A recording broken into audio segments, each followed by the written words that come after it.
CIA এর bin Laden issue ইউনিটের প্রাক্তন প্রধান মাইকেল শোয়ার লিখিত ওসামা বিন লাদেন এই বইটির অনুবাদ সাম্রাজ্যের ত্রাস নামে বাংলায় প্রকাশিত হয়েছে, যেটি প্রকাশিত হয়েছে ইঙ্কলাইট পাবলিকেশন থেকে। ইঙ্কলাইট পাবলিকেশন এই বইটির সত্ত্ব উন্মুক্ত করে দিয়েছেন। ফলে আমরা আশা করি আমাদের প্রচারিত অডিও বুকটি একটি অনুমোদিত অডিও বুক। তাই আপনারা নিঃসন্দেহেই এই বইটির অডিও আমাদের চ্যানেল থেকে শুনতে পারেন এবং প্রচার করতে পারেন আপনাদের আশেপাশে বন্ধুদের সাথে। তবে এই বইটি বর্তমানে বাজারে কিনতে পাওয়া যাচ্ছে। আপনারা চাইলে এই বইটি কিনে নিজে সংগ্রহে রাখতে পারেন। ডিসক্লেইমার: শ্রোতাগণের অবগতির জন্য জানানো হচ্ছে, বাংলাদেশের সংবিধান, বিশেষত অনুচ্ছেদ 7-1 এবং অনুচ্ছেদ 25 সন্ত্রাসবাদ ও সহিংসতাকে ঘৃণা করে এবং শান্তিপূর্ণ সহাবস্থানের নীতি অনুসরণের নির্দেশ দেয়।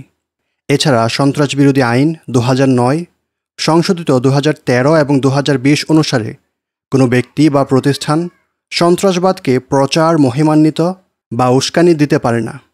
এই অডিও বুকটি শুধুমাত্র শিক্ষামূলক এবং ঐতিহাসিক গবেষণার উদ্দেশ্যে প্রস্তুত করা হয়েছে। এখানে আলোচিত তথ্য, উদ্ধৃতি ও মতামত ইতিহাসের প্রেক্ষাপট এবং গবেষণালব্ধ বিশ্লেষণ থেকে সংগৃহীত। আমরা কোনোভাবেই সন্ত্রাসবাদ, সহিংসতা বা অবৈধ কর্মকাণ্ডকে সমর্থন, মহিমান্বিত বা প্রচার করি না। এই আলোচনার উদ্দেশ্য কেবল ইতিহাসের ঘটনাবলী ব্যাখ্যা করা এবং শ্রোতাদের শিক্ষামূলক তথ্য প্রদান করা। দয়া করে এই কন্টেন্টকে প্রচারণা বা উৎসাহ হিসেবে ব্যাখ্যা করবেন না। বাংলাদেশের আইন ও সংবিধান অনুযায়ী আমরা দৃঢ়ভাবে জানাচ্ছি, সন্ত্রাসবাদ ও সহিংসতার পক্ষে আমাদের কোনো অবস্থান নেই। আমরা একটি অলাভজনক ইউটিউব চ্যানেল, তাই আমাদের ভালো আর্টিস্ট নেই যারা সুন্দর সুকণ্ঠে অডিও বুক রেকর্ড করতে পারেন। তাই অবশ্যই আমাদের এই ব্যাপারটি ক্ষমাসুন্দর দৃষ্টিতে দেখার অনুরোধ রইল। আমরা নিজেরাই সম্পূর্ণ স্ব-উদ্যোগে এই চ্যানেলটি পরিচালনা করি, তাই আমাদের কাজে যথেষ্ট পরিমাণ সীমাবদ্ধতা রয়েছে। যেহেতু আমি নিজেই এককভাবে সকল অডিও রেকর্ড করি, তাই ভাষায় এবং উচ্চারণে আমার আঞ্চলিকতার জন্যে আমি সকলের কাছে ক্ষমা প্রার্থনা করি। আপনাদের কাছে যদি এই অডিও বুকটি ভালো লাগে, তাহলে অবশ্যই আপনারা এই বইটি কিনে নিজের সংগ্রহে রাখতে পারেন। এই বইটি হতে পারে আপনার পরবর্তী প্রজন্মের একটি হাতিয়ার। আজকের পর্বে আমরা আলোচনা করব অষ্টম পর্ব, বিন লাদেন যুগ। নতুন বছরের সময়টা হলো ফিরে দেখার। যখন পৃথিবীর কিছু অংশে শ্যাম্পেইনের ছিপি খুলে 2011 সালকে বরণ করে নেওয়া হচ্ছিল, তখন আরও অনেকের মতো ওসামা বিন লাদেনও হয়তো তার জীবনের দিকে একবার ফিরে দেখার সুযোগ পেয়েছিলেন। যুবক বয়সে যাদেরকে তিনি নিজের রোল মডেল হিসেবে ধরে নিয়েছিলেন, তাদেরকে বিশেষ করে রাসূলুল্লাহ সাল্লাল্লাহু আলাইহি ওয়াসাল্লাম, সালাউদ্দিন এবং তার বাবা মোহাম্মদ বিন লাদেনকে অনুসরণ করতে তিনি কঠোর পরিশ্রম করেছিলেন। তাদের মতোই তিনি সবসময় তার কথা ও কাজের মিল রেখে চলেছিলেন। আর সেটাও করেছিলেন এক কঠিন, ঝুঁকিপূর্ণ, আন্তরিক, ধার্মিকতাপূর্ণ এবং দুনিয়া বিমুখ জীবন বজায় রেখে। 2011-এর শুরুতেও তিনি আল কায়দা এবং এর মিত্রশক্তি আমেরিকার বিরুদ্ধে যুদ্ধে লিপ্ত ছিলেন। আর তখনও নিজের সামরিক দৃঢ়তার ব্যাপারটা নিশ্চয়ই তার কাছে আল্লাহর পক্ষ থেকে বিজয়ের সেই ওয়াদার সত্যতা হিসেবেই অনুভূত হয়েছিল, যে ওয়াদা তিনি তার রাস্তায় জিহাদরত মুসলিমদের জন্যে দিয়েছেন। নতুন বছরের শুরুতে এমন ভাবনা এবং রাতের সালাতের পর ওসামা বিন লাদেন হয়তো শত্রুকে ধ্বংস করার আরও নতুন উপায় খোঁজার আর প্রয়োজন অনুভব করেননি। অপরদিকে পশ্চিমে শ্যাম্পেইন নিয়ে পড়ে থাকা মাতাল মানুষগুলো না মনোযোগ দিয়েছিল ওসামা বিন লাদেন কিংবা নিজেদের হারতে থাকা যুদ্ধের দিকে, না মনোযোগ দিয়েছিল পরদিন সকালের মাতলামি কাটানোর দিকে। নতুন বছরের ব্যাপারটা আসলে সম্পূর্ণ ইতিহাসের ছোট্ট এক অংশ মাত্র। পশ্চিমা এবং মুসলিম ক্যালেন্ডার একটা অপরটার সাথে খাপে খাপ মিলে না। কিন্তু আজকের এই যুগে যখন তারকাদেরকে সবচেয়ে বেশি ফোকাসে রাখা হয়, তখনও পশ্চিমা নেতা, পণ্ডিত এবং সেনাবাহিনীর জেনারেলরা তাদের জন্যে একজন অসামান্য তারকার প্রতি নিতান্ত উদাসীনতা দেখিয়ে গিয়েছেন। অবশ্য ওসামা বিন লাদেনকে হলিউড, ক্রীড়া কিংবা রাজনৈতিক ব্যক্তিত্বদের মতো স্রেফ আরেকজন তারকা বললে অনেক বড় একটি ভুল হবে। বরং ওসামা বিন লাদেন হলেন অদ্বিতীয় এবং একজন মহাকাব্যের মতো। পশ্চিমের উদাসীনতা হয়তো এইটাই প্রমাণ করে যে সমসাময়িক তারকাদের বেশিরভাগই বড়জোর মাঝারি মানের হয়। হয়তো পশ্চিম এবং বিশেষ করে আমেরিকান নেতারা ওসামা বিন লাদেনকে স্রেফ আরেকজন গুন্ডা ধরনের মনে করেছিল। তাকে ধরে নিয়েছিল একজন আরব এল ক্যাপনো, একজন খারাপ মানুষ হিসেবে। অবশ্য এই ধরনের শ্রেণীকরণ আমেরিকানদের জন্য খুবই স্বাভাবিক এবং আরামদায়ক, কেননা বহু বছর যাবৎ তারা মনের মধ্যে লালন করে এসেছে যে অপরাধী মাত্রই তাকে আইন এবং শাসন অর্থাৎ ল অ্যান্ড অর্ডার দিয়ে বশ করে ফেলা যাবে। এই ব্যাপারটা সেই সব আমেরিকানদের ক্ষেত্রেও সত্য হয়ে ধরা দেয় যাদেরকে শেখানো হয় ইতিহাস কেবল অর্থনৈতিক, সামাজিক ইত্যাদি মহৎ এবং নিরপেক্ষ ফ্যাক্টরের মাধ্যমেই রচিত হয়, আর ব্যক্তি পর্যায়ের মানুষ স্রেফ এই ধরনের শক্তি দিয়েই পরিচালিত হয়ে থাকে। অথচ প্রশিক্ষিত শিক্ষা ব্যবস্থায় যাদেরকে ইতিহাসের রচয়িতা কিংবা মহৎ ব্যক্তিত্ব হিসেবে চিত্রায়ন করা হয়, অনেক ক্ষেত্রেই তারা আসলে খলনায়ক কিংবা প্রতারকও ছিল। উদাহরণস্বরূপ সেই সব মৃত শ্বেতাঙ্গ নারী বিদ্বেষী কৃতদাস বানানো বর্ণবাদীদের কথা বলা যেতে পারে যাদেরকে আমেরিকা প্রজাতন্ত্রের জনক বলে ডাকা হয়। একজন তারকা হওয়া সত্ত্বেও ওসামা বিন লাদেনও তেমনই মহৎ ব্যক্তিত্বদের একজনই ছিলেন। এটা বললেই বরং সঠিক হয় যে গত 50 বছরে সমাজ, সরকার এবং নিরাপত্তার ব্যাপারে আমেরিকার দৃষ্টিভঙ্গিতে একক যে কোনো ব্যক্তির তুলনায় ওসামা বিন লাদেন অধিক প্রভাব বিস্তার করেছেন।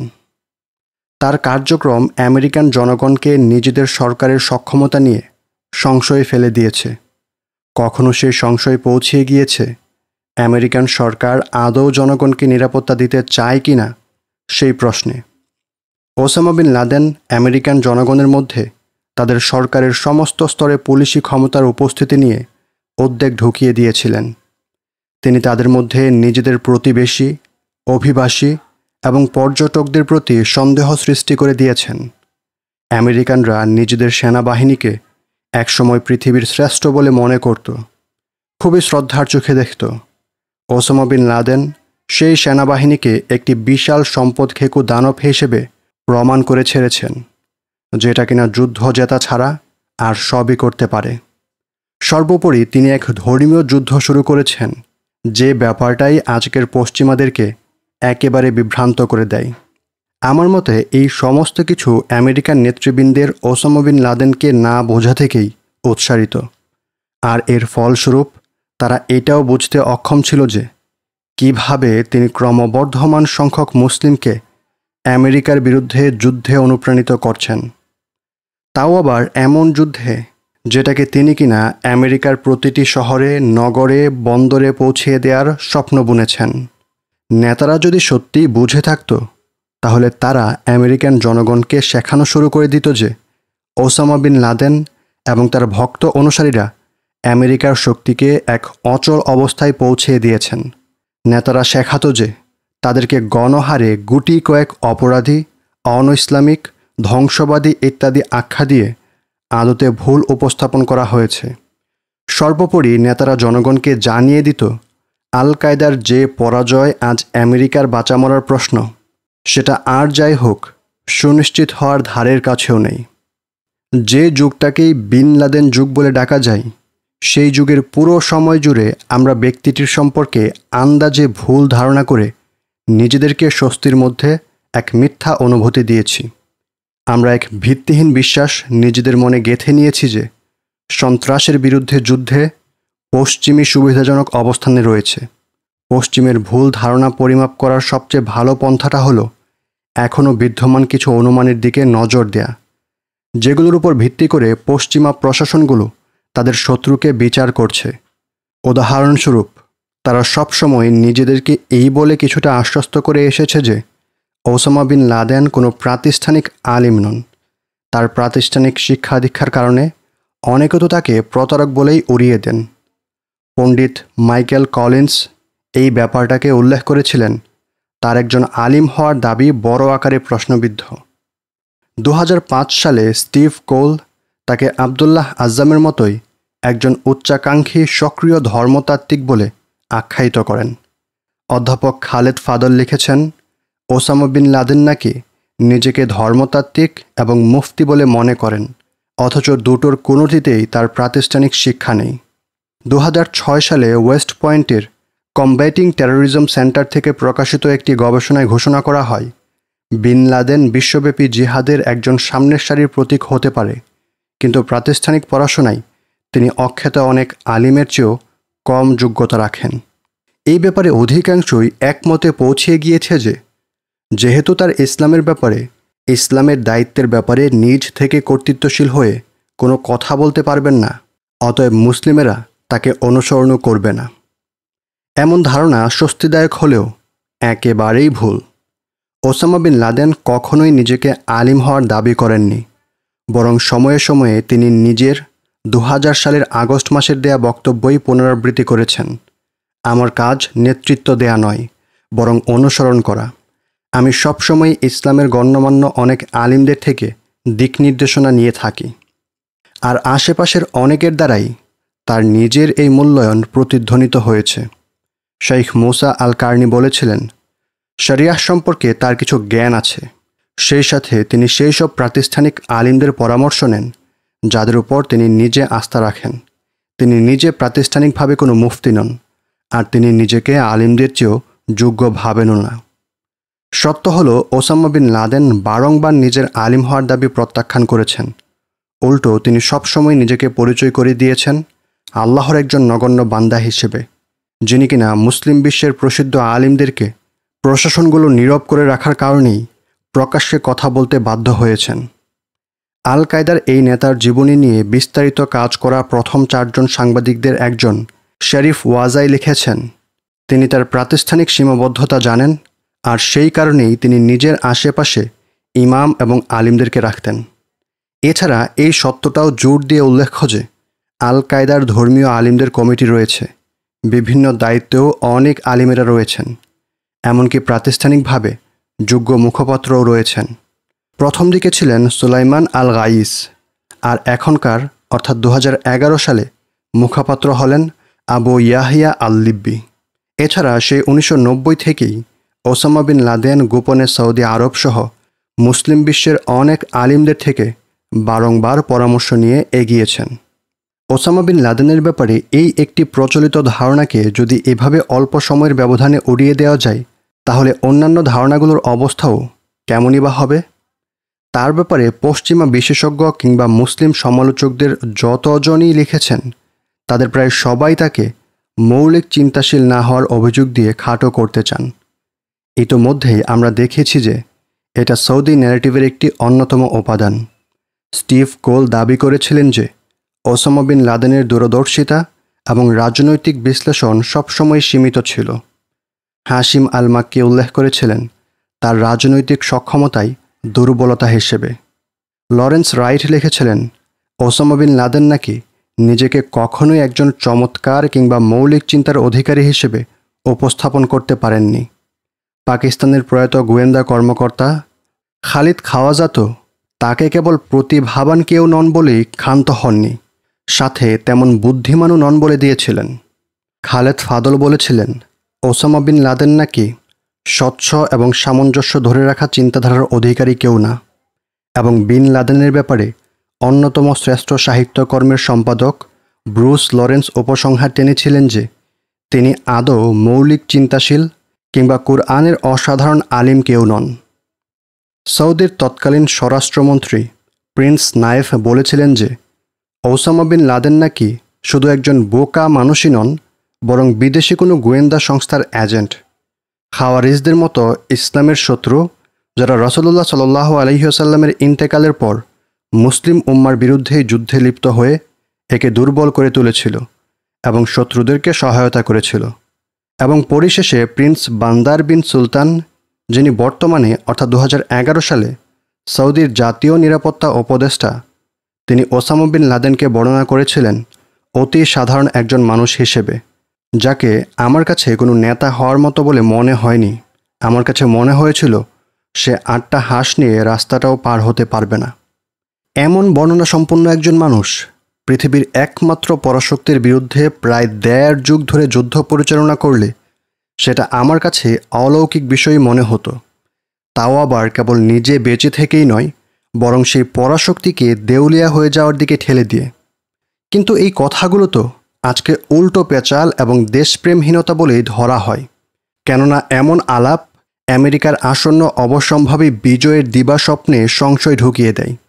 ওসামা বিন লাদেনের মৌলিক চিন্তাধারার অধিকারী না হওয়া অভিযোগটির অকাট্য এক জবাব হলো, তাতে কি হয়েছে? একেবারে মৌলিক চিন্তাধারার অধিকারী কজন রয়েছে?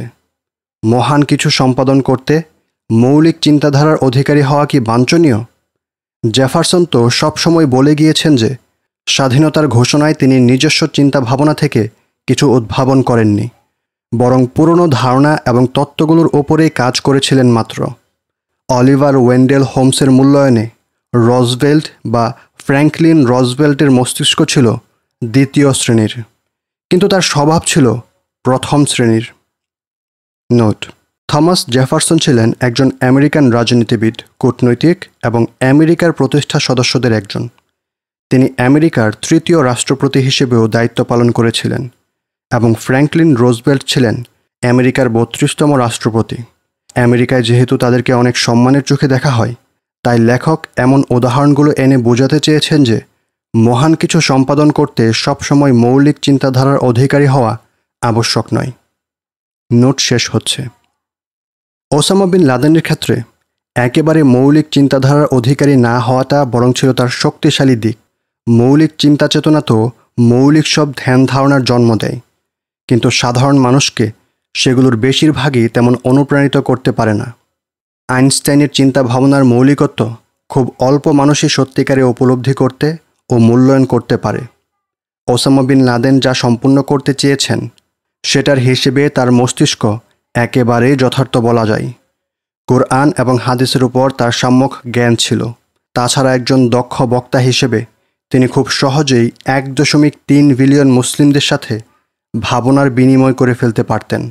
সেই সাথে নিজের কথা ও কার্যক্রমকে যাচাই করার জন্যে মুসলিমদের পরিচিত মাপকাঠি অনুযায়ী প্রয়োজনীয় দলিল প্রমাণও তিনি দিয়ে দিতেন।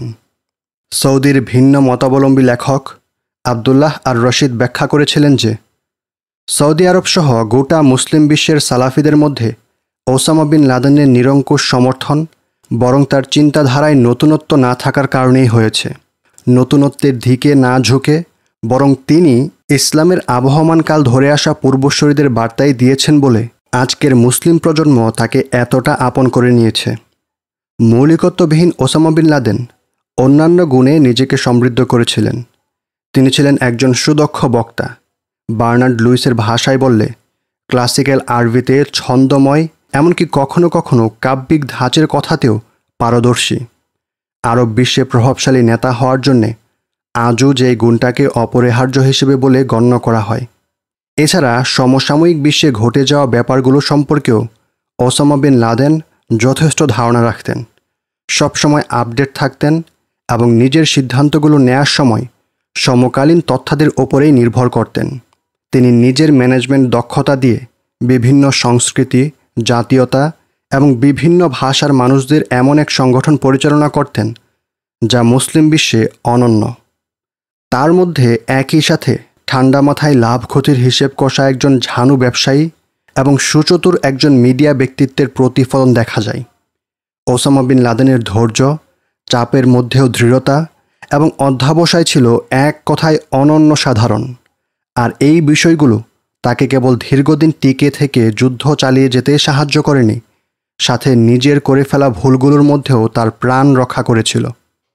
উদাহরণস্বরূপ, জাজিতে নিজের যোদ্ধাদেরকে পরিপূর্ণরূপে প্রশিক্ষণ দেওয়ার আগেই সোভিয়েতদের বিরুদ্ধে লড়তে যাওয়া, প্রিন্স তুর্কি এবং সৌদির গোয়েন্দারা সৌদি পরিবারের ওপর ইসলামকে প্রাধান্য দিবে বলে মনে করা, সৌদি আরবে বিশাল পরিমাণ সম্পত্তি রেখে যাওয়ার পর সেগুলো বাজেয়াপ্ত হতে দেখা, সুদানের স্বার্থপর নেতা হাসান আত তুরাবিকে বিশ্বাস করা, World Islamic Front against Crusaders and Jews গঠন করে ইসলামপন্থীদেরকে ঐক্যবদ্ধ করার ব্যর্থ চেষ্টা এবং ইরাকে আবু মুসআব আজ-জারকাউইকে আল কায়দার প্রধান বানানো। এই সমস্ত কাজ পরবর্তীতে ভুল বলে গণ্য হলেও ওসামা বিন লাদেন সেগুলোর মধ্যেও ফায়দা বের করে এনেছিলেন। সম্ভবত সবচেয়ে গুরুত্বপূর্ণ ব্যাপারটা হলো ওসামা বিন লাদেনের ব্যক্তিগত জীবন ও আচার আচরণে ইসলামের ইতিহাসের বীরদের, বিশেষ করে সালাহ উদ্দিন আল আইয়ুবির বৈশিষ্ট্য প্রবলভাবে ফুটে ওঠে। আর সালাহ উদ্দিনের ব্যাপারে তো জেমস রেস্টন জুনিয়র লিখেছেন, এমন একজন ব্যক্তি যাকে দেখলে বোঝা যায় ভালো মুসলিম বলতে আসলে কি বোঝায়। ওসামা বিন লাদেন এমন একজন কিংবদন্তি যা সব সংস্কৃতিতেই বিরল। তিনি নিজের বিশ্বাসের জন্য লড়াই করতে গিয়ে বিলিয়নিয়ার লাইফস্টাইল ত্যাগ করেছেন।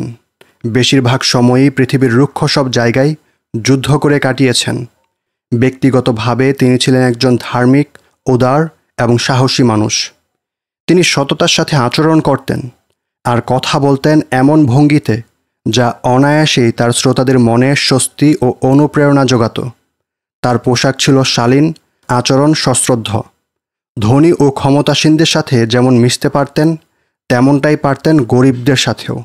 ইউনিভার্সিটি অফ উইচিটিয়ার আইন বিভাগের অধ্যাপক লিয়াকত আলী খান লিখেছেন, ওসামা বিন লাদেনকে যেই কেউ একজন কিংবদন্তি হিসেবে দেখতে পারবে, এমনকি রবিন হুডের চেয়েও বড় আকারের কিংবদন্তি।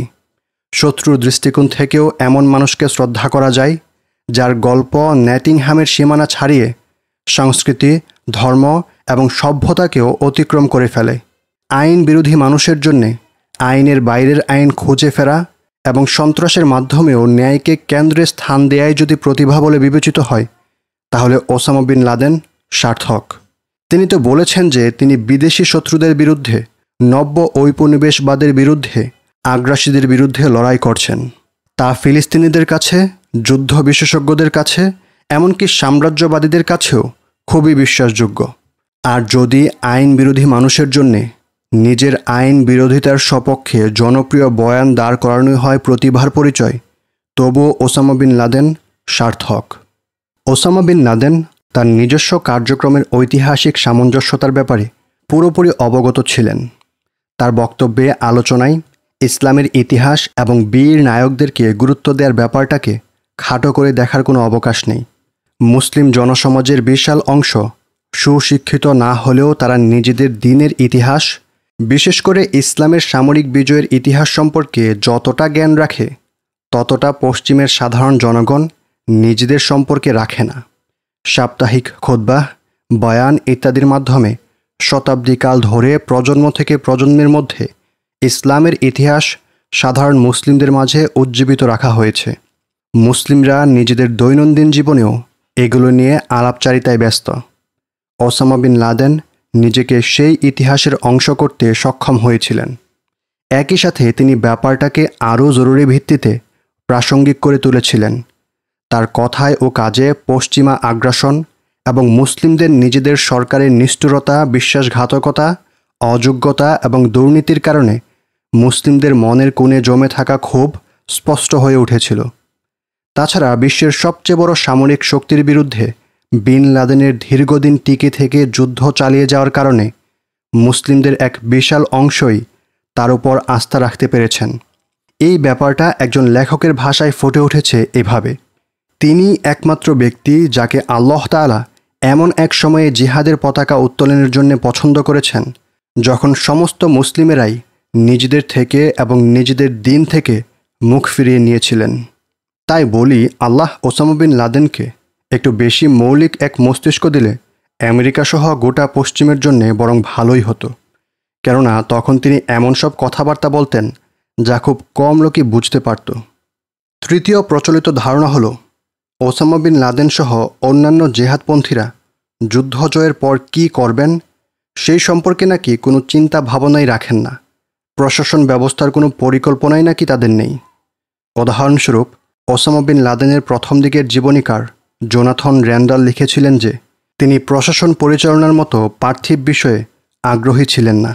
এমনকি মাইকেল ব্লোহসও এই ক্ষেত্রে ভুল উপসংহার টেনে বলেছিলেন যে ওসামা বিন লাদেন এবং আল কায়দা নাকি জনগণ যেই সমস্যার সমাধান চাইছে তা দিচ্ছে না, আর তাই মুসলিমেরা নাকি আল কায়দা থেকে মুখ ফিরিয়ে নিয়ে নিজেদের জন্যে নতুন রোল মডেল এবং বাস্তব ফলাফল খুঁজতে শুরু করেছেন। সত্যটা আসলে ঠিক এর বিপরীত। ওসামা বিন লাদেন এবং তার প্রবীণ সহকর্মীদের মনে যুদ্ধ পরবর্তী প্রশাসন পরিচালনা বরং এক অন্যতম ভাবনাই ছিল।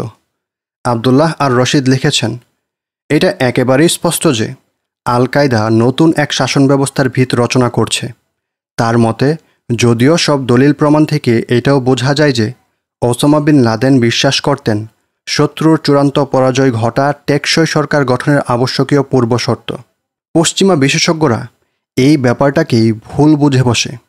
2003 জানুয়ারিতে আবদুল্লাহ আর রশিদ তার পাঠকদেরকে স্মরণ করিয়ে দেন যে ওসামা বিন লাদেন কিন্তু বর্তমান দুর্নীতিগ্রস্ত আরব শাসকদেরকে সরিয়ে বৈধ রাজনৈতিক ও শরিয়াহ ভিত্তিক প্রশাসন গঠনের আহ্বান জানিয়েছিলেন। এই ব্যাপারে যারা আন্তরিক, বিশেষ করে যেই সকল আলিমদেরকে জনগণ মেনে চলে, গুরুত্বপূর্ণ ব্যক্তিত্ব এবং প্রসিদ্ধ ব্যবসায়ীদের উদ্দেশ্যে পরামর্শ দিয়েছিলেন যেন তারা এই স্বৈরাচারী আরব শাসকদের ক্ষমতার বাইরে নিরাপদ কোথাও গিয়ে সংঘবদ্ধ হন।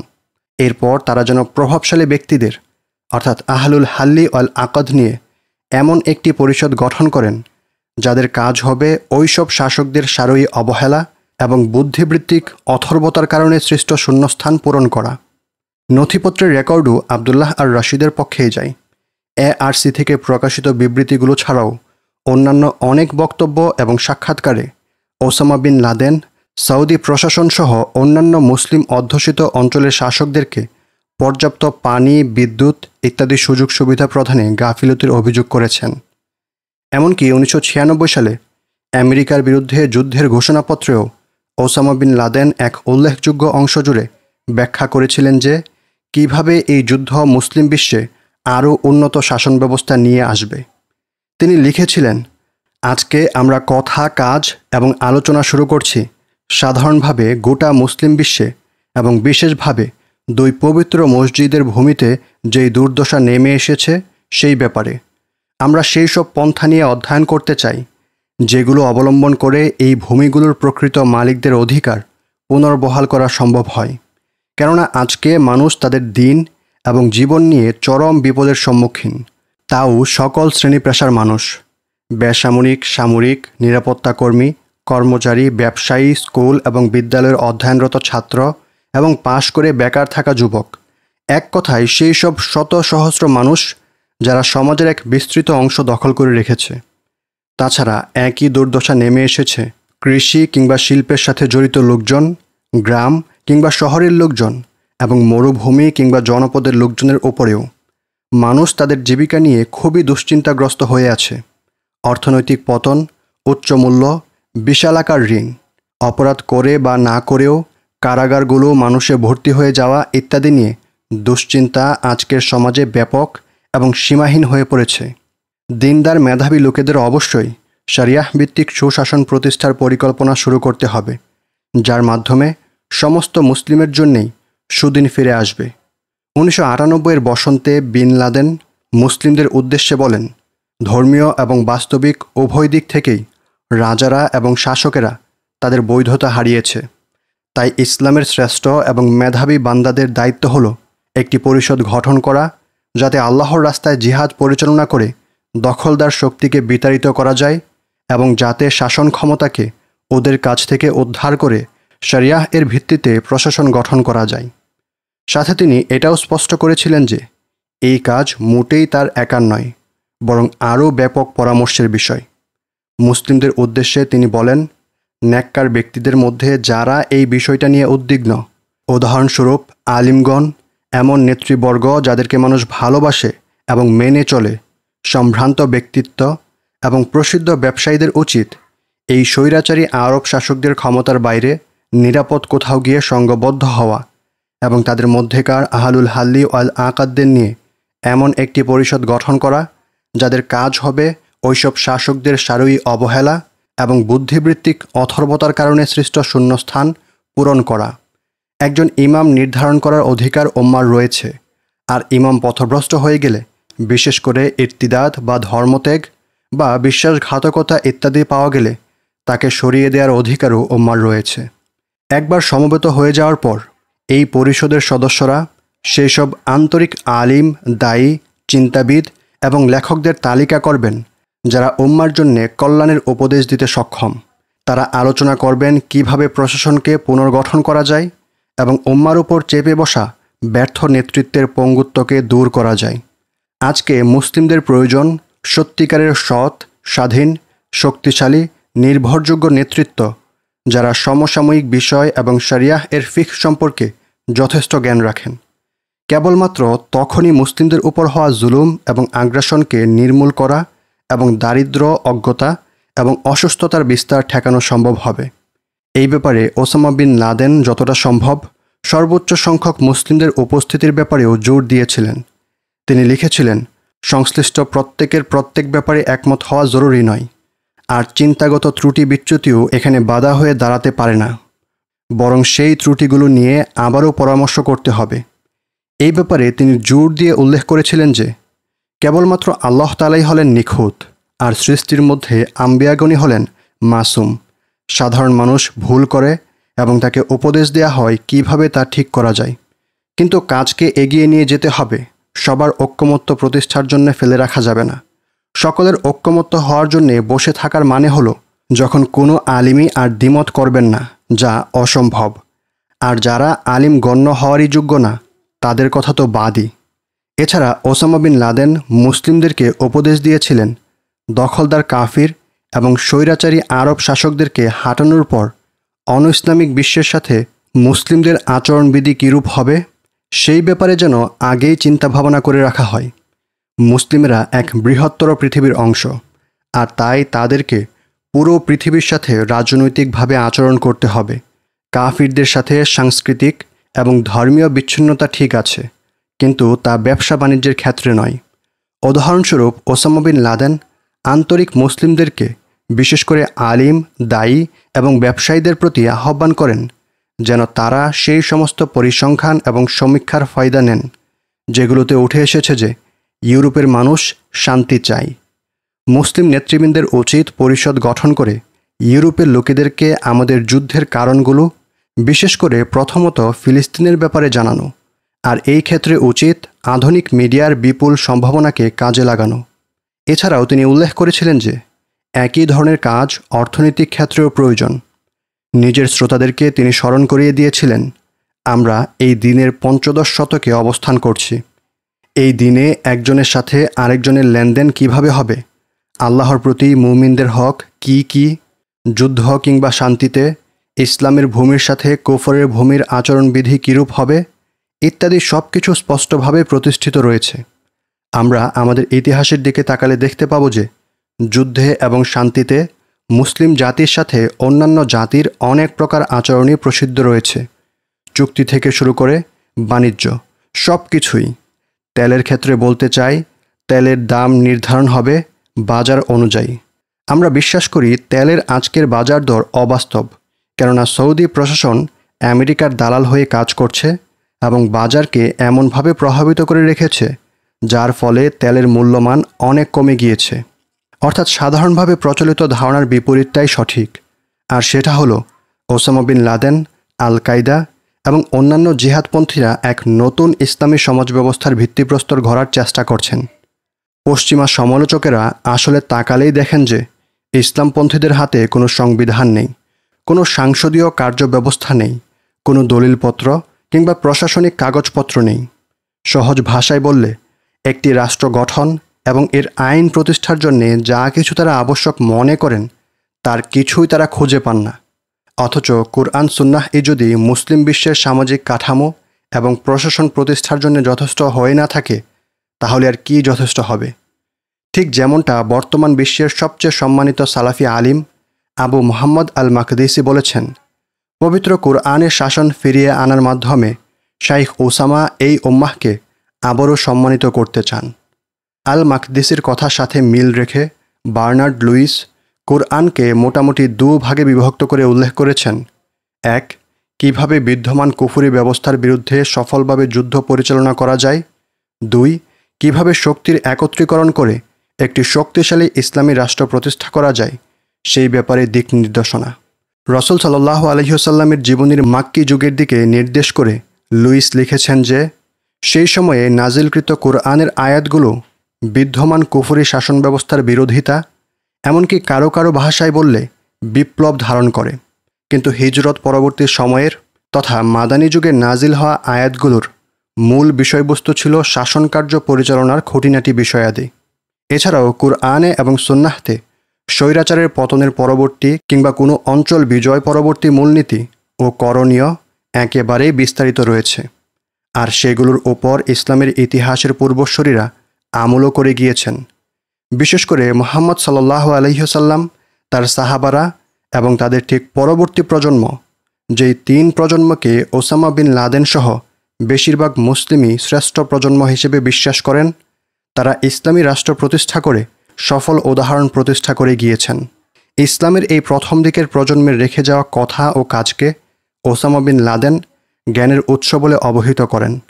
আমরা পশ্চিমে যারা রয়েছি তাদের কাছে হয়তো এই উৎস থেকে গড়ে ওঠা ইসলামী শাসন ব্যবস্থা তেমন পছন্দ হবে না, কিন্তু সেই কারণে আমাদের নিজেদেরকে ধোঁকা দেওয়াও অনুচিত। ওসামা বিন লাদেন ও তার সঙ্গীদের অবশ্যই যুদ্ধ পরবর্তী প্রশাসন গঠনের সুস্পষ্ট পরিকল্পনা রয়েছে, তাও সেটা এমন এক প্রশাসন যা বিশাল সংখ্যক মুসলিমের কাছেই তাদের গ্রহণযোগ্যতা বাড়িয়ে দিবে। এবং পরিশেষে সবচেয়ে আত্মঘাতী কিন্তু প্রচলিত ধারণা হলো ওসামা বিন লাদেন এবং আল কায়দা নাকি আমেরিকার বিরুদ্ধে এই যুদ্ধে পরাজিত হচ্ছে, কেননা তারা নাকি কাফিরদের তুলনায় মুসলিমদেরকে বেশি মারছে। ডেভিড কিলকুলেন, ম্যারি হ্যাবেক এবং লরেন্স রাইটের মতো লেখকেরা এই ধারণাকে রীতিমতো ঐক্যমত্যের রূপ দিতে প্রত্যক্ষ ভূমিকা রেখেছেন। তারা ব্যাখ্যা করেছেন যে ওসামা বিন লাদেন এবং আল কায়দা, এমনকি ক্ষেত্রবিশেষে তালেবান সহ অন্যান্য জিহাদি দল তাকফিরি চিন্তাধারা লালন করছেন। আমরা ইতিমধ্যেই দেখেছি যে তাকফির করা মানে হলো কাউকে কাফির আখ্যায়িত করা। যাই হোক, এই বহুল প্রচলিত ধারণাও আমেরিকার ক্ষেত্রে গুরুত্বপূর্ণ, কেননা আমেরিকার আফগানিস্তান যুদ্ধের কৌশলী গঠন করা হয়েছে এমন ধারণার উপর ভিত্তি করে। এই জন্যে বিশেষভাবে ধন্যবাদ ডেভিড কিলকুলেনের অত্যাধিক পাঠিত বই দ্য অ্যাক্সিডেন্টাল গরিলাকে। 2009 সালের শেষের দিকে এই প্রচলিত ঐক্যমত্যের ব্যাপক জনসমর্থন লাভ করেছিল, আর কারণ ছিল সে সময় ওয়েস্ট পয়েন্টের সন্ত্রাস দমন সেন্টার থেকে প্রকাশিত একটি গবেষণা। সেই গবেষণায় 2004 থেকে 2008 পর্যন্ত আল কায়দার আক্রমণে কতজন মুসলিম হত্যার শিকার হয়েছিল সেই সব তথ্য ফোকাস করা হয়েছিল।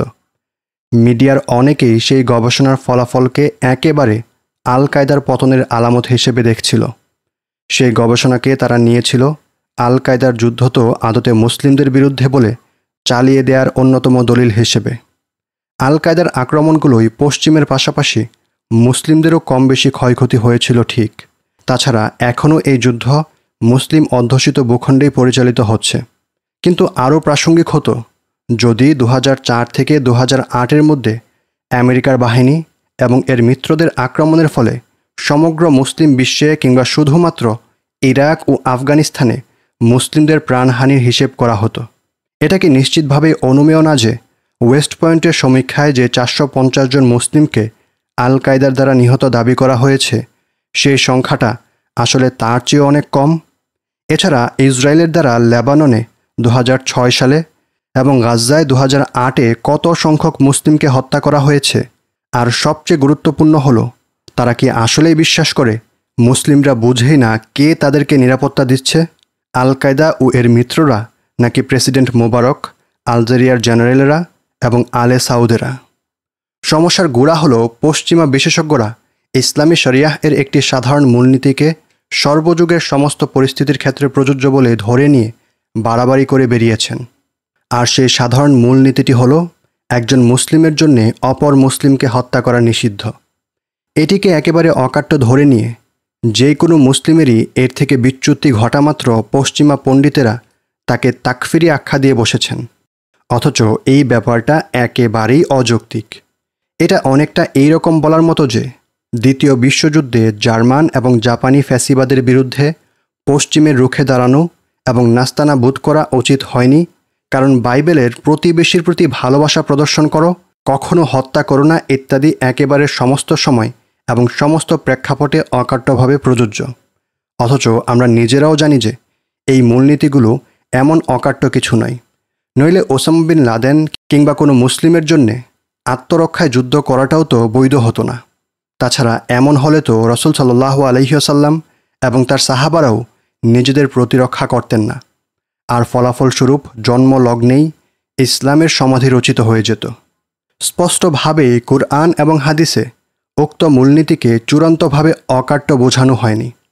উদাহরণস্বরূপ, ওয়েস্ট পয়েন্টের গবেষণার ফলাফল যখন প্রকাশিত হয়েছিল, ঠিক সেই সময়টাতে সৌদি এবং ইয়েমেনের প্রশাসন গোলাবারুদ, বিমান এবং হেলিকপ্টার দিয়ে ইয়েমেনের সুন্নি এবং শিয়া উভয়কেই গণহারে হত্যা করছিল। অথচ সৌদির সরকারি আলিম কিংবা পশ্চিমের পণ্ডিতেরা কারো কাছ থেকেই কিন্তু বিন্দুমাত্র অভিযোগ আসেনি। অনুরূপভাবে 1990 থেকে 91 সালের উপসাগরীয় যুদ্ধে যখন সৌদির মুফতিগণ আল্লাহর নিষিদ্ধকৃত বিষয়কে অর্থাৎ মুসলিম হত্যাকে বৈধ ঘোষণা করল, তখন তো সৌদির মুসলিম বাহিনী কাফির বাহিনীর সাথে মিলে ইরাকি মুসলিমদেরকে গণহারে হত্যা করেছিল। এবং পরিশেষে কুরআন এবং হাদিসে যদি এক মুসলিম অপর মুসলিমকে হত্যা করা চূড়ান্তভাবেই নিষিদ্ধ থাকে, তাহলে আফগানিস্তান প্রশাসনের সেনাবাহিনী এবং পুলিশ বাহিনীর মোট প্রায় 4 লক্ষ সদস্যকে ওয়াশিংটন এবং ন্যাটো কিভাবে অন্যান্য আফগান অনাফগান মুসলিমদেরকে হত্যার জন্যে প্রশিক্ষণ দিল। ইসলামী সমরনীতি সম্পর্কে আমি ইংরেজিতে যত উৎস থেকে অধ্যয়ন করেছি, অবাক করা হলেও তাতে পশ্চিমের যুদ্ধনীতির সাথে অনেক সাদৃশ্যই খুঁজে পেয়েছি। উভয় ক্ষেত্রে নিয়তি হলো মুখ্য। একইভাবে পারস্পরিক সুবিধা অসুবিধা, বিজয় এবং যুদ্ধের বৈধতার ধারণাতেও উভয় সমরনীতির মধ্যে মিল রয়েছে। তবে বেসামরিক ক্ষয়ক্ষতির ক্ষেত্রে ইসলামে আদৌ পশ্চিমের মতো এত অনুপাত বজায় রাখার পারাপারি আছে কিনা সেটা নিয়ে আমি নিশ্চিত নই। বিশেষ করে 1945-এর পরবর্তী সময়ে জাপানের পরাজয়ের পর থেকে বেসামরিক ক্ষয়ক্ষতির অনুপাত কম রাখার জন্যে আমেরিকার এত বাড়াবাড়ির কারণে বিভিন্ন যুদ্ধে পরাজিত হতে হয়েছে। নোট: আমেরিকা আসলেও বেসামরিক ক্ষয়ক্ষতির অনুপাত কম রাখতে চায় নাকি স্রেফ যুদ্ধের বৈধতা কিংবা কৌশলের উচ্চমার্গীয় কথাবার্তা বলে কয়ে ইমেজ ধরে রাখার ক্যাম্পেইন করে, সেটাও খতিয়ে দেখার বিষয়। বিভিন্ন সমীক্ষা অনুসারে ভিয়েতনাম যুদ্ধে বেসামরিক ক্ষয়ক্ষতির পরিমাণ ছিল শতকরা 50 থেকে 66% পর্যন্ত। 1995 ডিসেম্বরে নিউ ইয়র্ক টাইমসের রিপোর্ট অনুযায়ী স্রেফ ইরাকেই আমেরিকার আরোপ করা অবরোধে মোট 5,76,000 শিশু মৃত্যুবরণ করেছিল, আর বেসামরিক নারী পুরুষ ছিল আরও 4 লক্ষ। 2018 সালে global research centre for research on globalization থেকে প্রকাশিত এক গবেষণা রিপোর্টে উঠে এসেছিল, দ্বিতীয় বিশ্বযুদ্ধের পর থেকে 2018 সাল পর্যন্ত 73 বছরে আমেরিকা বিশ্বব্যাপী 2 থেকে 3 কোটি মানুষ হত্যা করেছে। আমেরিকার 50% সামরিক টার্গেট হওয়ার দাবি মেনে নেওয়া হলেও বেসামরিক সংখ্যাটা থেকে যায় 1 থেকে 1.5 কোটি। অর্থাৎ মাইকেল শোয়ার আমেরিকার দ্বিতীয় বিশ্বযুদ্ধের পরের যে মানসিকতাকে বেসামরিক ক্ষয়ক্ষতির অনুপাত কম রাখার বাড়াবাড়ি বলেছেন, সেটার ন্যূনতম সংখ্যাটা 1 থেকে 1.5 কোটি। নোট শেষ হচ্ছে। ইসলামী সমরনীতি এবং পশ্চিমা সমরনীতি উভয়টিতেই অপ্রয়োজনীয় বেসামরিক ক্ষয়ক্ষতি এড়িয়ে চলার ব্যাপারে তীব্র উদ্বেগ দেখা যায়, কিন্তু কোনোটাতেই সেই জন্য একেবারে যুদ্ধকেই এড়িয়ে যাওয়া কিংবা চূড়ান্ত বিজয়ের উদ্দেশ্যে অভিযানকে থামিয়ে রাখা হয় না।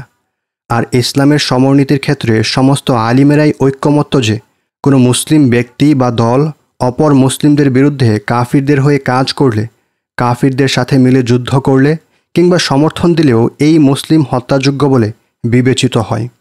সালাফিজম বিশেষজ্ঞ কুইন্টন লিখেন, কোনো আলিম যদি কাউকে অর্থাৎ মুসলিমকে সুস্পষ্টভাবে আমেরিকার সেনাবাহিনীর আগ্রাসনে সহায়তাকারী হিসেবে বিবেচনা করেন, তাহলে তার ব্যাপারে কুরআন হাদিসের সেই সমস্ত দলিলই অধিক প্রযোজ্য যেগুলোতে মুসলিমদের বিরুদ্ধে সাহায্যকারী বিধান বর্ণিত হয়েছে। আর ইসলামের সমস্ত আলিমেরা এই ব্যাপারে ঐক্যমত্য যে এমন ব্যক্তি টার্গেট হিসেবে বৈধ। নোট: লেখক বোঝাতে চাইছেন, মুজাহিদদের দ্বারা যে সমস্ত মুসলিম হত্যার অভিযোগ আনা হয় তাদের এক বিরাট অংশ বাহ্যিকভাবে মুসলিম বলে গণ্য হলেও মুসলিমদের বিরুদ্ধে যুদ্ধে কাফিরদেরকে সহায়তা তথা তাওয়াল্লির প্রমাণ পাওয়া গেলে তারা বৈধ টার্গেটে পরিণত হয়। আর এটা হিসেবে রাখলে মুজাহিদদের দ্বারা বেসামরিক মুসলিমদের ক্ষয়ক্ষতির প্রকৃত সংখ্যাটাও অনেকখানি কমে আসে।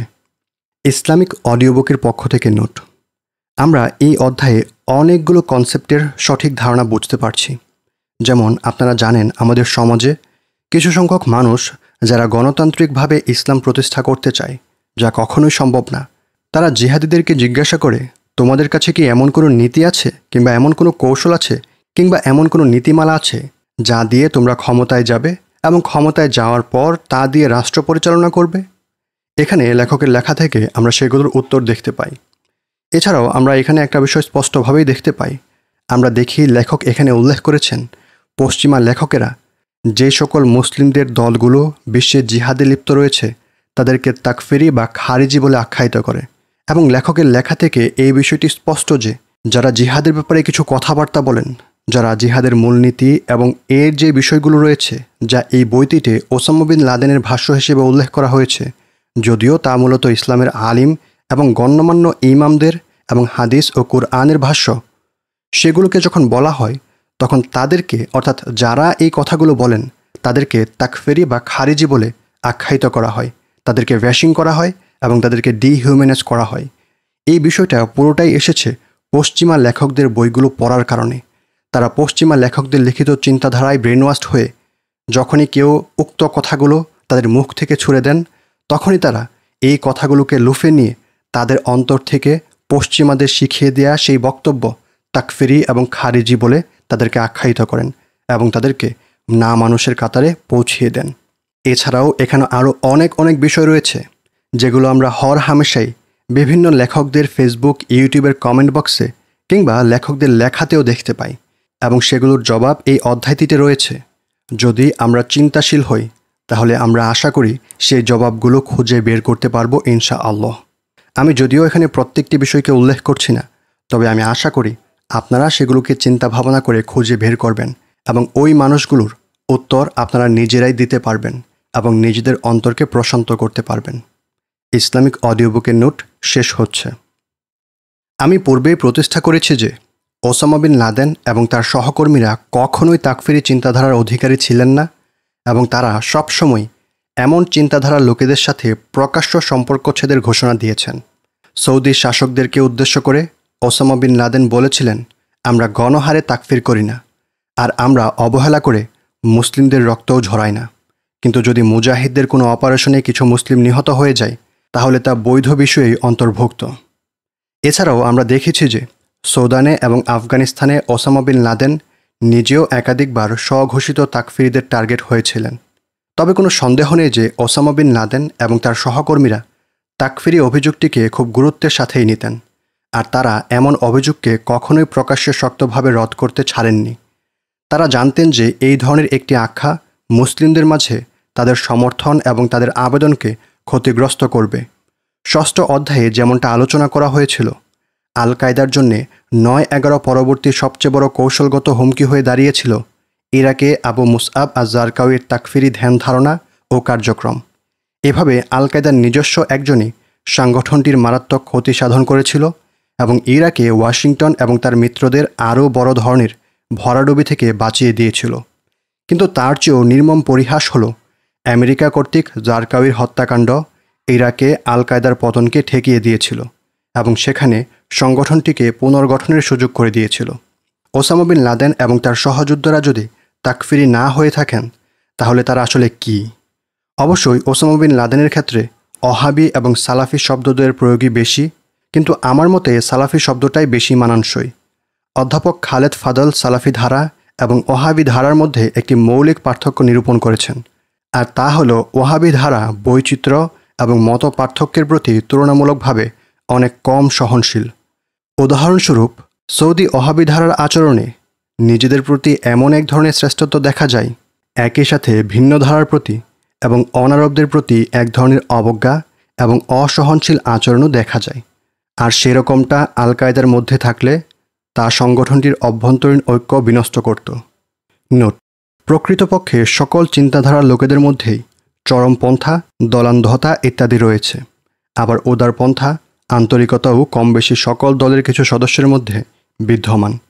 তাই এই বিষয়গুলোকে কেন্দ্র করে ওহাবি এবং সালাফি দুটো ভিন্ন ধারা হিসেবে চিহ্নিত করা বিশুদ্ধ নয়। সালাফি দাবিদারেরা ইমাম মুহাম্মদ ইবনু আব্দুল ওয়াহাবকে নিজেদের একজন ইমাম হিসেবে গণ্য করে থাকেন। তাছাড়া সালাফি দাবিদার এবং ওয়াহাবি দাবিদারদের আকিদাহ, মূলনীতি ইত্যাদি মুখ্য বিষয়গুলোতে তেমন কোনো পার্থক্য নেই। যেই কারোর মধ্যে কুরআন সুন্নাহের দলিল প্রমাণ ছাড়া স্রেফ নিজের অনুসৃত ধারার কারণে নিজেদেরকে শ্রেষ্ঠ মনে করার প্রবণতা দেখা গেলে তা হিজবিয়াহ বা দলান্ধতা বলে গণ্য হবে। একইভাবে স্রেফ আরব হওয়ার কারণে অনারবদের উপর শ্রেষ্ঠত্ব দেখাতে গেলে তা আসাবিয়াহ বা গোত্রপ্রীতি বলে বিবেচিত হয়। আর ইসলামে হিজবিয়াহ এবং আসাবিয়াহ উভয়টিই বাতিল। নোট শেষ হচ্ছে। কোরআন, হাদিস এবং ইসলামের প্রথম 3 প্রজন্মের কথা ও কাজের প্রতি গুরুত্বারোপ ওসামা বিন লাদেনকে সালাফি শ্রেণীতে ফেলে। এই চিন্তাধারা সুন্নি ইসলামের সর্বাধিক জনপ্রিয় না হলেও দিনদারিতার জন্যে এটি সর্বমহলের কম বেশি সম্মানিত। আর অবশ্যই এই চিন্তাধারা ইসলামের বৈধ মতপার্থক্যের একটি। তাছাড়া এই সালাফি চিন্তাধারা মুসলিম বিশ্বের অন্যতম বৃহৎ ইসলামী আন্দোলনের উৎস, যা কিনা ইউরোপ, মধ্যপ্রাচ্য, মধ্য এশিয়া, দক্ষিণ পূর্ব এশিয়া এবং আফ্রিকার পুরুষ নারী সকলকেই আকৃষ্ট করতে সক্ষম হয়েছে। ইসলামের প্রথম যুগের প্রতিষ্ঠাতাদের কার্যক্রমকে ভিত্তি করে ওসামা বিন লাদেনের সাধারণভাবে সমস্ত সালাফিদের এমন দৃষ্টিভঙ্গিকে আমেরিকানদের বোঝা সহজ হতে পারে সেই সব নাগরিকদের উদাহরণ দিলে যারা বিশ্বাস করে আমেরিকার শাসন ব্যবস্থা অবশ্যই এর প্রতিষ্ঠাতাদের মূল উদ্দেশ্যকে ভিত্তি করে হতে হবে। সৌভাগ্যবশত বিদ্বান পণ্ডিতদের বেশ কয়েকজনই 9-11 পরবর্তী সালাফি ধারা নিয়ে অসাধারণ কিছু কাজ করেছেন। তারা সালাফি চিন্তাধারাকে আরও স্পষ্ট শ্রেণীতে সংজ্ঞায়িত করেছেন, যা ওসামা বিন লাদেন এবং আল কায়দার কার্যক্রমকে সুন্দরভাবে ব্যাখ্যা করতে পারে। এই কাজে অগ্রবর্তী ছিলেন কুইন্টন উইকট রুইকজ। তার মতে সালাফিরা মোটামুটি 3 ধরনের। 1. সালাফি বিশুদ্ধতাবাদী বা সালাফি পিউরিস্ট। এই সালাফিরা হলেন মূলত সেই সব আলিমগণ যারা কোরআন, হাদিস এবং ইসলামের অন্যান্য উৎস নিয়ে গবেষণা করেন, ইসলামের প্রচারের উদ্দেশ্যে বিভিন্ন একাডেমিক কিতাবাদি রচনা করেন, যাতে মুসলিমেরা নিজেদের দিন বুঝতে এবং মেনে চলতে পারে এবং সচরাচর জনসাধারণ থেকে দূরে দূরে এক প্রকার নির্জনতা অবলম্বন করে চলেন। মুসলিম শাসকদের ক্ষেত্রে তারা গোপনে উপদেশ দেওয়াকেই প্রাধান্য দিয়ে থাকেন। শাসককে প্রকাশ্যে কিছু বলা কিংবা প্রশাসন বিরোধী কোনো প্রকার উস্কানির ঘোর বিরোধিতা করেন এবং সহিংসতা চরমভাবে ঘৃণা করেন। এই বিশুদ্ধতাবাদীরা মূলত সৌদি প্রশাসনের ধর্মীয় কার্যক্রমের সাথে জড়িত এবং সালাফিদের মধ্যে মোটামুটি প্রবীণতম গোষ্ঠী। 2. সালাফি রাজনৈতিক বা সালাফি পলিটিকস। এই শ্রেণীর সালাফিরা মনে করেন যে স্রেফ একাডেমিক অধ্যয়ন আর শাসককে পর্দার আড়ালের পরামর্শই আলিমদের দায়িত্ব পূর্ণরূপে আদায় হয়ে যায় না, বরং ইসলামের বিশুদ্ধতা রক্ষার্থে অহিংস আন্দোলনের প্রয়োজন রয়েছে। এই সালাফি রাজনৈতিকদের মূল আবির্ভাব ঘটে 1990 সালে তৎকালীন গ্র্যান্ড মুফতি বিন বাজ ফতোয়া দিয়ে আমেরিকা এবং পশ্চিমের বাহিনীকে আরবের ভূমিতে আসার বৈধতা দেওয়ার পর। ওসামা বিন লাদেনের বন্ধু শাইখ সফর আল হাওয়ালি সেই ফতোয়া সম্পর্কে মন্তব্য করেছিলেন যে সেটা ছিল আরব উপদ্বীপে কাফিরদের উপনিবেশ গড়ার অনুমোদন। 3. সালাফি জিহাদি বা সালাফি জিহাদিস্ট। এই সালাফিরা দাবি করেন বিশুদ্ধতাবাদীরা শাসকদের প্রতি অতি অনুগত এবং এক প্রকার পরাধীন, আর রাজনৈতিক সমসাময়িক ইস্যু সম্পর্কে তুলনামূলক ভালো ধারণা থাকলেও সেগুলোর ব্যাপারে কিছু করার ক্ষেত্রে তারা অতিরিক্ত ভীতু। এই সালাফিদের আবির্ভাব ঘটেছে মূলত আফগান সোভিয়েত যুদ্ধ চলাকালীন 1979 থেকে 1992 সময়ে। তারা ইসলামের প্রচার প্রসারে বিশুদ্ধতাবাদীদের একাডেমিক লেখালেখি সমর্থন করেন, সেই সাথে রাজনৈতিক সালাফিদের সংস্কারপন্থী আন্দোলনও সমর্থন দেন। কিন্তু এই জিহাদি সালাফিরা বিশ্বাস করেন যে বিশুদ্ধ ইসলামকে টিকিয়ে রাখতে এবং মুসলিমদেরকে আল্লাহর শাসনে ফিরিয়ে নিয়ে যেতে ইসলামের শত্রুদের বিরুদ্ধে অবশ্যই আত্মরক্ষামূলক জিহাদ পরিচালনা করতে হবে, হোক সেই শত্রুরা কাফির কিংবা নামে মাত্র মুসলিম। জিহাদকে তারা এক প্রকার ইবাদত এবং ইসলামের ষষ্ঠ স্তম্ভ বলে বিশ্বাস করেন। ওসামা বিন লাদেনের ভাষায় বললে প্রকৃত ইসলামের সর্বোচ্চ শিখর। এছাড়া সালাফি জিহাদিরা বিশ্বব্যাপী বিভিন্ন স্থানে মুজাহিদ নেতাদেরকে সাহায্য ও পরামর্শ দেয়াকেই নিজেদের মূল দায়িত্ব বলে মনে করেন। তাদেরকে সরিয়ে দিয়ে নিজেরা সেখানে আসীন হওয়াকে নয়। তারা জিহাদের কমান্ডারদেরকে অস্ত্রশস্ত্র, টার্গেট নির্ধারণ, অপারেশনের কৌশল, বেসামরিক ক্ষয়ক্ষতি ইত্যাদির ব্যাপারে সিদ্ধান্ত নিতে প্রয়োজনীয় দিক নির্দেশনা দিয়ে থাকেন। ওসামা বিন লাদেনের ভাষায় এটা হলো বাস্তব পরিস্থিতির ফিক। নোট: এছাড়া ওসামা বিন লাদেনের বাস্তবতাকে ব্যবহারের সক্ষমতা বুঝতে দেখুন OBL lecture the hadith of Ka'b ibn Malik concerning the Tabuk expedition, March 2006। Note শেষ হচ্ছে। সালাফিদের এরূপ শ্রেণীকরণ ওসামা বিন লাদেনের আলোচনায় এত গুরুত্বপূর্ণ কেন? নোট: কুইন্টনের করা সালাফিদের শ্রেণীবিভাগ খেয়াল করলে দেখা যায় তিনি মূলত শাসকের, প্রধানত সৌদির একান্ত অনুগতদেরকে বিশুদ্ধতাবাদী বা পিউরিস্ট, সাহুয়ার অহিংস কর্মপন্থা বেছে নেয়া সংস্কারবাদীদেরকে রাজনৈতিক বা পলিটিকা এবং জিহাদকে কর্মপন্থা হিসেবে বেছে নেয়া সালাফিদেরকে একই নামে অর্থাৎ সালাফি জিহাদিস্ট নামকরণ করেছেন। তবে ইসলামী শরিয়াহ এর আলোকে দেখলে পার্থক্যের ফ্যাক্টর হিসেবে বিশ্বাস ও কর্মপন্থাকে রাখলে বিষয়টি আরও বিশুদ্ধ হয়। উদাহরণস্বরূপ, যেসব শাসকেরা পরিপূর্ণ শরিয়াহ দিয়ে কার্যকারণ পরিচালনা করে না, তাদেরকে কাফির বলা হবে কি হবে না, এই ব্যাপারটি কেন্দ্র করে একটি দ্বন্দ্ব হয়, যা বিশ্বাস বা আকীদাগত দ্বন্দ্ব। আবার এমন শাসকদেরকে কাফির বা তাগুত আখ্যায়িত করা হলে এরপর জমিনে কোন পন্থায় ইসলামী শরিয়াহ ফিরিয়ে আনার কাজ চলবে, সেটি আরেকটি দ্বন্দ্ব, যা কর্মপন্থা বা মানহাজগত দ্বন্দ্ব। নোট শেষ হচ্ছে। কারণ ওসামা বিন লাদেন সহজেই তৃতীয় শ্রেণী তথা সালাফি জিহাদিদের একজন হিসেবে পরিগণিত হন। ফলস্বরূপ পশ্চিমের জন্য ওসামা বিন লাদেন এবং তার অনুসারীদেরকে উপলব্ধি করার এবং তাদের সাথে কিভাবে কূটনৈতিক বোঝাপড়ার ক্ষেত্রে এমন ভুল অবশ্যই করা যাবে না যে তিনি এবং আল কায়দা তাকফিরি এবং ইসলামের বৈধ চিন্তাধারার বাইরে চলে গিয়েছেন। এমন চিন্তা করা হলে তা শুরুতেই এক মারাত্মক ভুল হবে। এটা ঠিক যে সালাফি জিহাদি হওয়া ইসলামের বা সালাফি চিন্তাধারারও একেবারে সামনের সারির কিছু হয়ে যাওয়া নয়।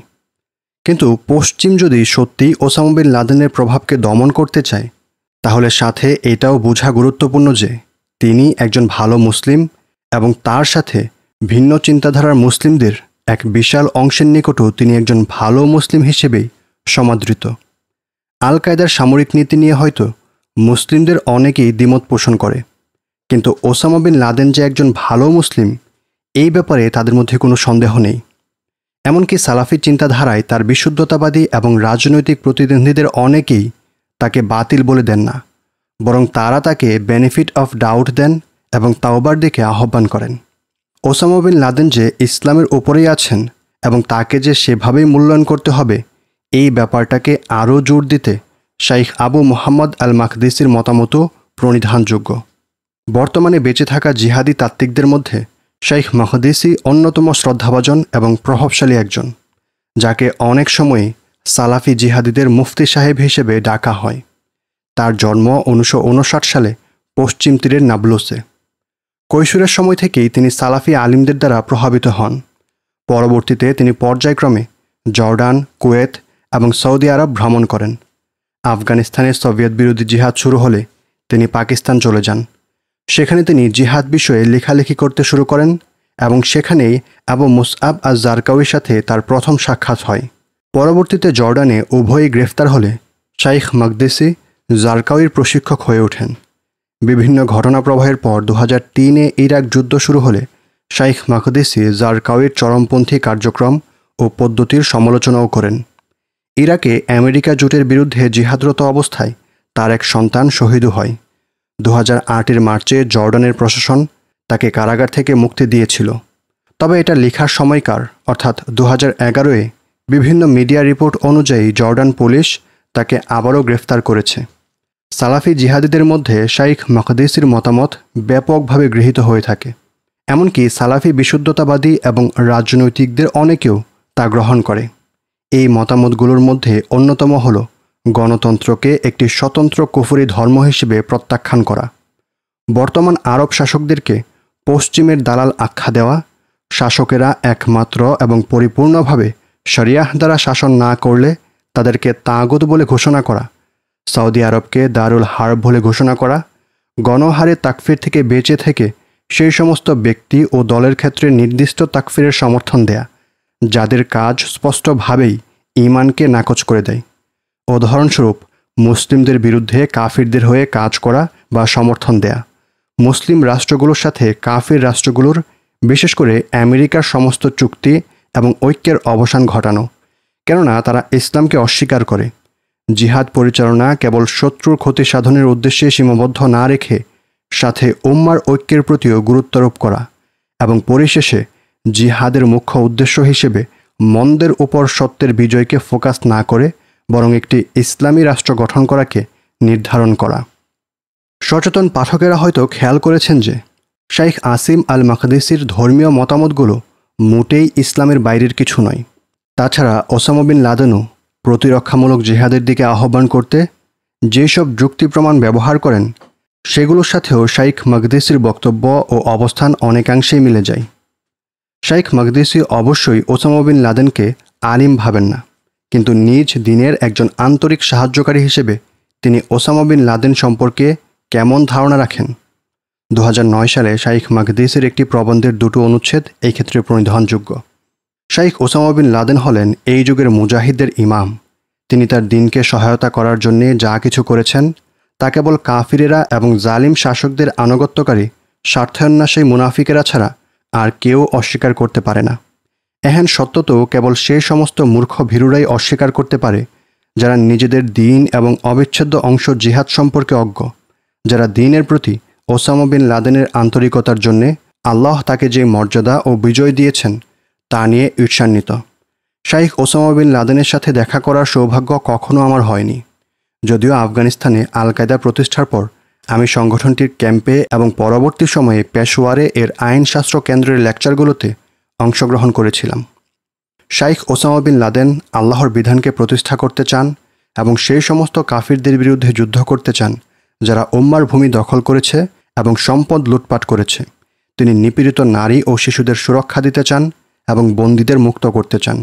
তিনি কুরআনের শাসন প্রতিষ্ঠার মাধ্যমে উম্মাহকে সম্মান এনে দিতে চান।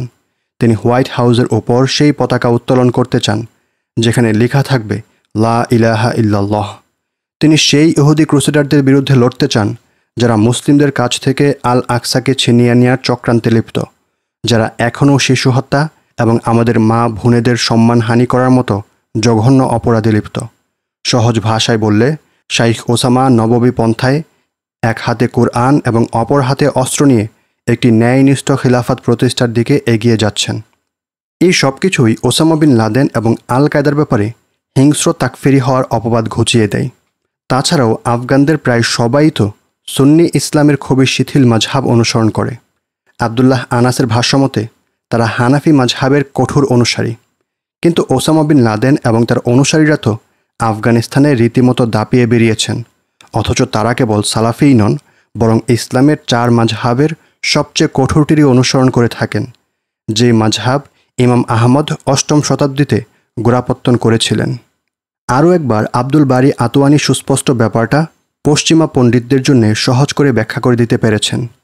তিনি লিখেছেন, যেই বিষয়টা আল কায়দাকে ইখওয়ানুল মুসলিমিনের মতো ইসলামপন্থী সংগঠনগুলো থেকে অনন্য করে তুলেছে তা হলো সংগঠনটির আদর্শিক নমনীয়তা, এর লক্ষ্য উদ্দেশ্যের ব্যাপকতা। আল কায়দার নেতৃত্বের নিজস্ব তাত্ত্বিক অবস্থান সালাফি হলেও সংগঠনটির ছাদ অন্যান্য মাযহাব এবং বিভিন্ন রাজনৈতিক দৃষ্টিভঙ্গিকেও জায়গা দেওয়ার জন্য যথেষ্ট প্রশস্ত।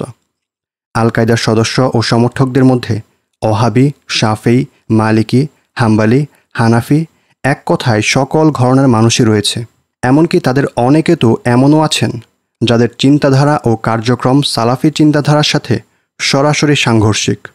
উদাহরণস্বরূপ আফগান মুজাহিদদের অন্যতম নেতা ইউনুস খালিস, তিনি তো ছিলেন একজন সুফিবাদী, যিনি বরকতের আশায় বুজুর্গ ব্যক্তিদের মাজারও জিয়ারত করতেন, আর এটি ওসামা বিন লাদেনের ওহাবি সালাফি চিন্তাধারার সাথে সরাসরি সাংঘর্ষিক। সংগঠনটির এহেন উদারতার একমাত্র ব্যতিক্রম হল শিয়া ভাবধারা। আল কায়দা শিয়াদের কট্টর বিরোধী, কেননা সংগঠনটি শিয়া মতবাদকে ইসলাম বিরোধী বলে মনে করে। আজকাল যেমনটা উল্লেখ করা হয়েছে, ওসামা বিন লাদেন তার জীবনের শ্রেষ্ঠ সময়ে রয়েছেন, জানুয়ারি 2011-তে লেখা। যদিও নিঃসন্দেহে তিনি সর্বদা কঠিন অস্তিত্ব সংকটের মধ্যেই থাকেন, সেই সাথে পশ্চিমের লাগাতার পিছুছোটা তাকে ক্রমশ নিরাপত্তাহীন করে তুলেছে। তার অবশিষ্ট দিন পরিমাপ করা অসম্ভব, কিন্তু তার পরিকল্পনা এবং আচরণ পরিমাপ করা যায়। আমেরিকাই আল কায়দার প্রধান টার্গেট হিসেবে বহাল থাকবে, কিন্তু কার্যক্রমে অগ্রাধিকার পাবে মুসলিমদেরকে জিহাদের দিকে আহ্বান করা। আমেরিকাকে চূড়ান্তভাবে হারিয়ে দেওয়ার পর আল কায়দা পর্যায়ক্রমে মনোযোগ দিবে আরবের স্বৈরশাসক উৎখাত ও ইসরায়েলকে ধ্বংস এবং সবশেষে শিয়াদের সাথে দফারফা করার দিকে। তবে ওসামা বিন লাদেন কিন্তু কখনোই এমন কোনো ইঙ্গিত দেননি যে তিনি এই পরিকল্পনার সমস্ত কাজ শেষ করার মতো যথেষ্ট সময় বেঁচে থাকতে চান। আল কায়দা প্রতিষ্ঠার পর থেকেই ওসামা বিন লাদেন এমন এক যুদ্ধের প্রত্যাশা করেছিলেন যা হবে মূলত সাম্রাজ্যকে ক্রমশ দুর্বল করার এবং যেই যুদ্ধ যুগ যুগ ধরে চলবে। আর এই জন্যে তিনি আগে ভাগে পরবর্তী পরিকল্পনাও করে রেখেছেন। 9/11-এর কিছু সময় পর জিহাদকে বহু প্রজন্মব্যাপী এক সাধনা হিসেবে উল্লেখ করে তিনি বলেছিলেন যে মশাল হস্তান্তর করা হচ্ছে। তিনি লিখেছিলেন, আমরা আমাদের যৌবনকাল থেকে লড়াই করে আসছি, আর তার বিপরীতে সমগ্র মুসলিম উম্মাহ আল্লাহর পর মুসলিম যুবকদের উপরই ভরসা করে আছে যাতে তারা একই রকম আত্মত্যাগ জারি রাখে। 9/11 পরবর্তী সময়ে ওসামা বিন লাদেনের ক্ষণে ক্ষণে দীর্ঘ নীরবতার অন্যতম একটি কারণ এটাও হতে পারে যে তিনি আবু ইয়াহিয়া আল লিব্বি এবং আজ্জাম আল আমরিকির মতো আল কায়দার পরবর্তী প্রজন্মকে আল কায়দার শ্রোতাদের সাথে পরিচিত হওয়ার সুযোগ করে দিচ্ছিলেন। তাই প্রশ্ন হলো, এই নতুন প্রজন্মের আল কায়দা কিরূপ হুমকি হয়ে উঠতে পারে? এখানে মনে রাখতে হবে, এই প্রজন্ম গঠিত হয়েছে তাদেরকে নিয়ে যারা শিক্ষা গ্রহণ করেছে ইরাক, চেচনিয়া, উত্তর ককেশাস, দক্ষিণ থাইল্যান্ড, মিন্ডানাও, কাশ্মীর এবং আফগানিস্তানের সশস্ত্র বিদ্রোহগুলো থেকে, এবং সেই সাথে শিক্ষা নিয়েছে বাংলাদেশ, পাকিস্তান এবং উত্তর নাইজেরিয়ার চলমান তালেবানীকরণ থেকে। এখনও পর্যন্ত প্রাপ্ত তথ্যসমূহ মোটামুটি 3 প্রবণতার দিকে ইঙ্গিত করে। প্রথমত, এই উদীয়মান প্রজন্ম আগের প্রজন্মের চেয়ে আরও বেশি নিবেদিত প্রাণ এবং আরও বেশি পেশাদার এবং স্বল্পদৃশ্য হবে। দ্বিতীয়ত, এই প্রজন্মে বেশি সংখ্যক, বেশি কার্যকরী এবং সম্ভাবনাময় সৈন্যদল গড়ে উঠবে। এবং তৃতীয়ত, তারা অধিক শিক্ষিত হবে এবং আধুনিক যন্ত্রপাতি, বিশেষ করে অস্ত্রশস্ত্র এবং তথ্য প্রযুক্তিতে পারদর্শী হবে। তাছাড়া সহজলভ্য স্যাটেলাইট টেলিভিশন এবং ইন্টারনেট ভিত্তিক স্ট্রিমিং সাইটগুলো ইসলাম বিদ্বেষী পশ্চিম সম্পর্কে মুসলিমদের ধারণাকে আরও গভীর এবং বিস্তৃত করে তুলছে। ইরাকে, ফিলিস্তিনে এবং আফগানিস্তানে পশ্চিমা আগ্রাসনের হাত ধরে আসা যুদ্ধের একেবারে রিয়েল টাইম ভিডিওগুলোর প্রভাবকে পশ্চিমা কূটনৈতিক কিংবা সামরিক গোয়েন্দা বাহিনীর কেউই অস্বীকার করতে পারবে না। উত্তর আমেরিকা এবং ইউরোপে নতুন নতুন কঠোরতর সন্ত্রাসবিরোধী আইন প্রণয়ন, সেই সাথে গুয়েন্তানামো বে, আবু গারিব এবং বাগ্রামের বন্দীদের ব্যাপারে লোমহর্ষক সব কাহিনী পশ্চিম বিরোধী মনোভাবকে আরও দৃঢ় করে তুলছে।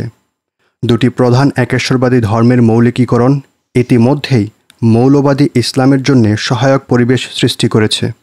বিশেষ করে আমেরিকার মিলিটেন্ট খ্রিস্টানবাদ নতুন করে ইসলাম বনাম খ্রিস্টবাদের ঐতিহাসিক সংঘর্ষকে অর্থাৎ ক্রুসেডকে জীবন্ত করে তুলছে, যার ফলে উভয় পক্ষেই একরকম প্রতিরক্ষা এবং হুমকির আবহ সৃষ্টি হয়েছে। এই নতুন প্রজন্মের ব্যাপ্তি ঠিক কতটা বৃহৎ সেটা সঠিকভাবে নির্ণয় করা খুবই মুশকিল। তবে আমাদের মনে রাখতে হবে যে পশ্চিমা কর্তৃপক্ষ এই প্রজন্মের পূর্বসূরীদের ব্যাপ্তিকে কিন্তু ছোট করে দেখেছিল। অফিসিয়াল হিসেব মতে এখনও অর্থাৎ 2011 সালে আল কায়দার ক্ষয়ক্ষতি মোটামুটি 5 থেকে 7 হাজারের মধ্যে। সেই সাথে ধারণা করা হয় যে সংগঠনটি এর নেতৃবৃন্দের প্রায় 2/3 হারিয়েছে। বারংবার অস্তিত্ব নেই বলে অবহিত করা কোনো সংগঠনের ক্ষেত্রে সংখ্যাগুলো কিন্তু বিশাল।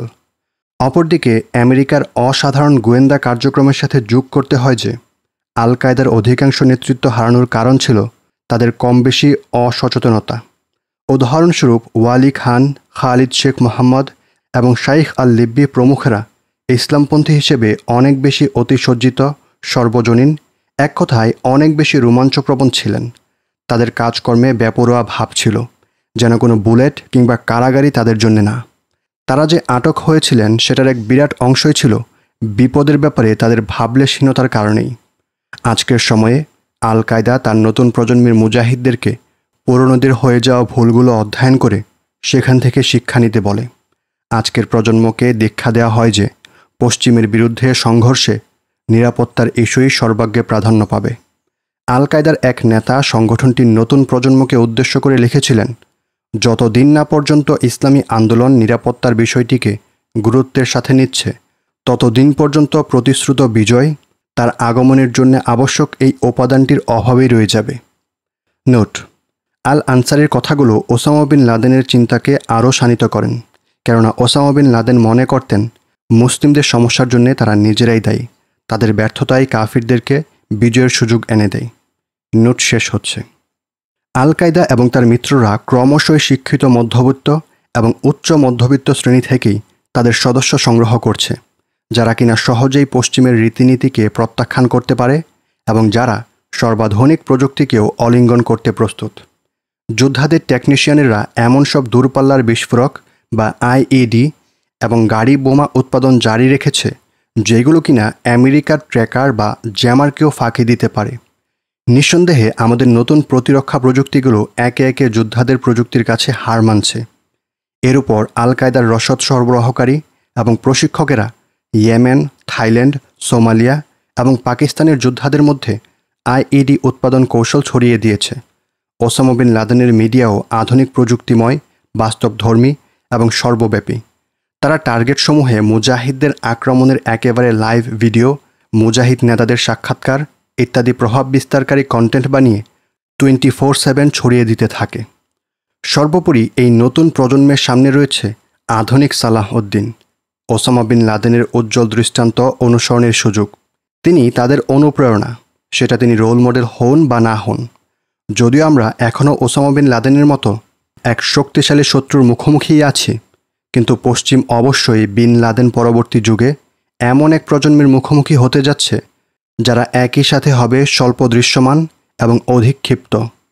2010-এর প্রথম দিকে ওমর বিন লাদেন মিডিয়ায় বলেন, আমার আব্বা এবং তার আশেপাশের মানুষদের ব্যাপারে আমি যতটুকু জানি তা থেকে আমার বিশ্বাস হলো আব্বাই সকলের মধ্যে সবচেয়ে দয়াশীল, কেননা কেউ কেউ রয়েছেন আরও অনেক বেশি কঠোর। আলহামদুলিল্লাহ, এই পর্বটি আমরা এখানেই শেষ করছি। আমরা পরবর্তী পর্বে আলোচনা করব পরিশেষ এবং কৃতজ্ঞতা জ্ঞাপন শিকার থেকে। ইসলামিক অডিও বুকের পক্ষ থেকে অডিও বুক ডিসক্লেইমার। আসসালামু আলাইকুম রহমতুল্লাহ। ইসলামিক অডিও বুকে আপনাকে স্বাগতম। এই অডিও বুকটি শোনার আগে অনুগ্রহ করে কয়েকটি বিষয় মনে রাখবেন। এই ডিসক্লেমারটি আপনার এবং আমার মাঝে একটি স্বচ্ছ ও সুন্দর সম্পর্ক বজায় রাখতে সাহায্য করবে ইনশাআল্লাহ। অনুগ্রহ করে মনে রাখবেন, এই অডিও বুকে উপস্থাপিত ধর্মীয় আলোচনা, মতামত বা ব্যাখ্যা সম্পূর্ণভাবে বইটির লেখকের নিজস্ব। আমি এই চ্যানেলের পরিচালক হিসেবে একজন মুসলিম এবং আহলে সুন্নাহ ওয়াল জামাতের অনুসারী। তবে এই বইয়ের কোনো মন্তব্য আমার ব্যক্তিগত ধর্মীয় বিশ্বাস বা দৃষ্টিভঙ্গির প্রতিফলন নাও হতে পারে।